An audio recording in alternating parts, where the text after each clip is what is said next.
What up, YouTube? You can't stop trading and investing with your boy James E. Today we're going to talk about TSMP, the Seeking Alpha article that came out last night that one of my subscribers happened to bring to my attention, which there's actually some really great nuggets in there, even though it is a negative article about TSMP. I want to dig into the article a little bit, give you my thought process on what I think this article truly means, and why I decided to actually stay in the stock today, even though it broke below my entry point. But before I do that, man, please hit that like button. Please subscribe. It is very much appreciated. I'm not a financial advisor. I'm just a guy that likes researching and analyzing anything I find interesting in the stock market, anything stock market, finance, or mindset related. So that being said, man, let's just get right into this. So as I said, here it is, Seeking Alpha. This article came out last night at 9:20 or 9:52 p.m., which is, Eastern, it says Eastern Standard Time. But yesterday it came out. Tessero Enterprises humble does not deserve to be a unicorn. That alone right there does not deserve to be a unicorn. Okay, so that tells me, within this, within their community of Seeking Alpha, that there's talks going around about TSMP and their merger with Humble is going to be a unicorn. So whoever wrote this article, they're basically saying that in their opinion, Humble does not deserve to be a unicorn. So that tells me again that there are talks about this company being a unicorn. Okay, so let's go right into it. Summary.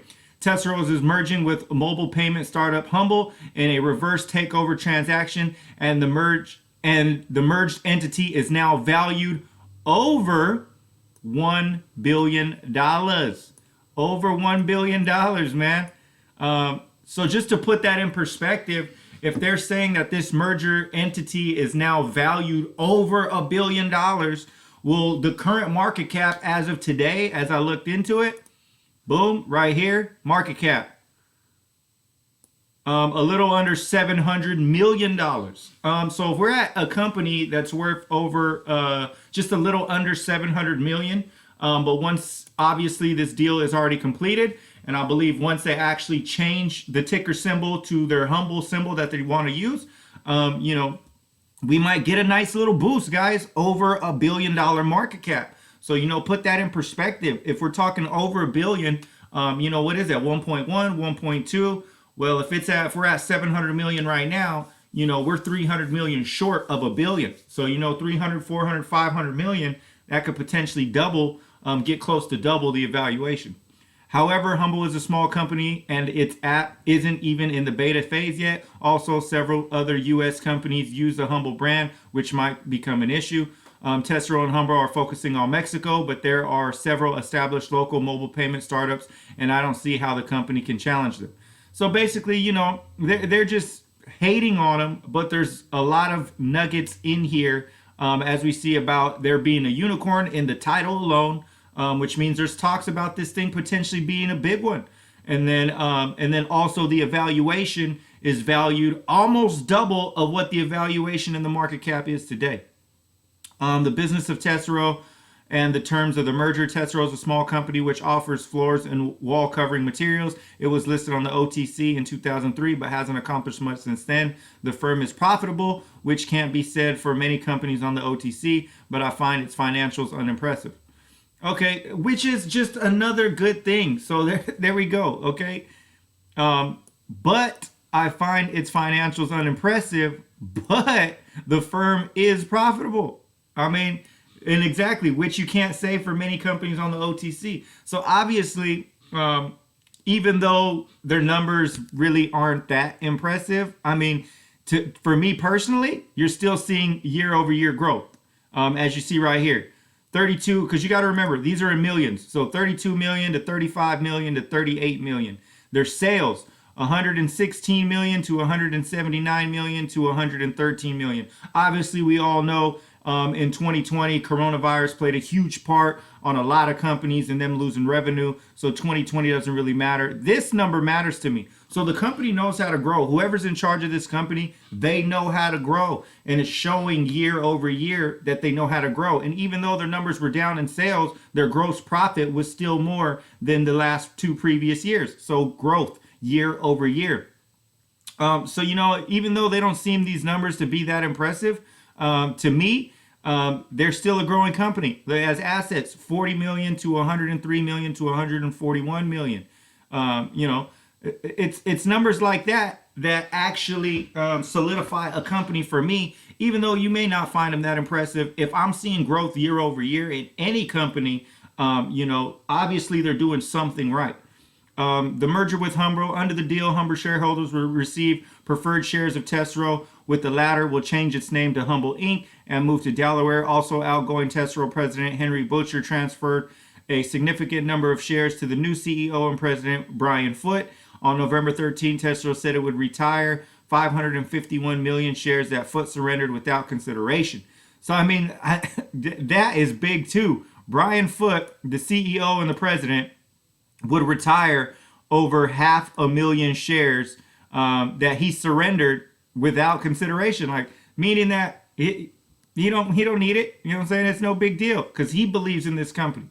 On November 17th, Foote agreed to convert another 318 million shares he bought on the retail market to preferred shares. This means that Tesoro currently has 3.68 billion common shares and is trading at 28 cents per share at the time of writing. This gives the company a market capitalization of $1 billion, making Humble a unicorn. However, the number of preferred shares that the new owners will receive is unknown. We know from Tesoro's financials that the number of authorized preferred shares is 25 million and the number of issued and outstanding preferred shares stood at 7 million as of September 2020. All in all, the merger is pretty much a typical reverse takeover. The latter is a convenient way for the company to become public through the back door. Think of the transaction with one of the current popular special purpose acquisitions companies, SPAC, but without the cash reserves. So again, man, just little nuggets that we're finding in this negative article that Seeking Alpha wants to put out. And, basically say that they don't believe that whoever wrote this article is basically saying that they don't believe in this company and that, this company is most likely a piece of shit. But again, man, there's a lot of great nuggets in here. Doesn't deserve, it's a unit. So obviously people are talking about this thing being a unicorn. Obviously we have a valuation of $1 billion when we're less than $1 billion market cap as of right now today. And then for a company to even have consistent growth year over year tells me that they actually have good people in place for this takeover that show that they can grow year over year. So let's just get into the chart pattern a little bit and what I'm seeing. So as of today, we did gap down, and I'm assuming we gapped down because of the negative news that Seeking Alpha had put out. But again, we're holding strong. We gapped down, but again, we based this this resistance over here on this day became support right here, and we're just sitting above it. And then now we're having a nice little bounce. And so like I said, I'm in at 15.9. It's at 15, it's bouncing between the 15 and 15.2 area right now. But the decrease, as you can see right here, it's being sold, but it's not going anywhere. It's still maintaining a hold. And that is actually a beautiful thing. In my last video, I had said that I would have sold at a break-even price. But once that article came out, though it is technically negative news, there's so many great nuggets in that article that tell me for a longer term period that this can potentially be a nice big return, either in the short term or the long term future, just depending on how many eyeballs get on it in the short term and the long term. But for this to still be maintaining and holding, even though an article like this came out, we're still having buyers. It's just a battle. It's consolidating, just like we had right here in the 20 to 17 range, just a battle of buyers and sellers consolidating. Then we finally get a drop because of some negative news, but we're still holding within that range. It's not going nowhere. I would have anticipated a big drop. It did not have a big drop, and it's still holding. And as you can see, we're starting to get some curl action. And if it breaks this 15.4, we could be right back up in the 16s and 17s tomorrow. And it's looking pretty good, guys. So again, man, NNDM, just wanted to pick apart that Seeking Alpha article and my thought process on what I seen in that article. For me personally, that actually made me want to hold on to it instead of sell it at a break even. I mean, obviously for my total, I'm only down, $20 on my position from where I purchased it. So, it's no really big deal. Obviously, I took a small position. I only have 3,300 shares. But so that even tells me, the money that I have in this position, is it worth the risk for the dollar amount? Yeah, it's not big deal at all to lose that dollar amount to me personally. So, I'm now going to give this a little bit more time just because even in their community of Seeking Alpha, this company is getting talked about as a unicorn company, which can potentially pick up later for other retail investors to potentially throw their money into this company as well. And from what I'm seeing in the technicals, we're still holding, even though we have 2 red days back to back. Compared to these 2 red days, compared to this red day and this red day, it's a tight battle of buyers and sellers right within that tight window between the 14 and the 20 area, and we're seeing that formulate right now. So again, guys, just want to do a quick update on my thoughts of that Seeking Alpha article, what I'm seeing in the chart. TSMP, I'm holding on to you, baby, and I'm going along with you. So you feel me? Leave a comment, man. Let me know what your thought process is on TSMP. Let me know what your guys' thought process is on this article. If you haven't read this article, please go read the article. Let me know, man. Let's start a conversation about it.